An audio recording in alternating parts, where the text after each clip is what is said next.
Bebes.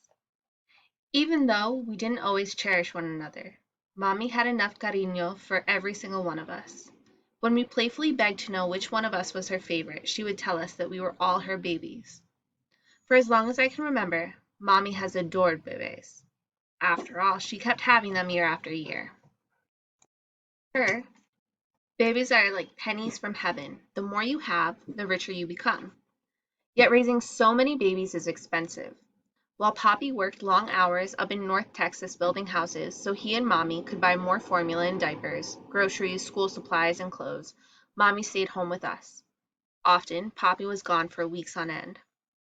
Every time Mommy had a baby, Poppy was happy. He always went to the bank, opened up a savings account, and started a new record book.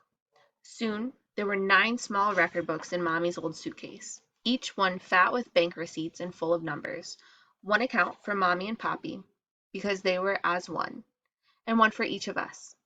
For quinceañeras, parties for the girls' 15th birthdays, or for college tuitions, and for whatever else might come up.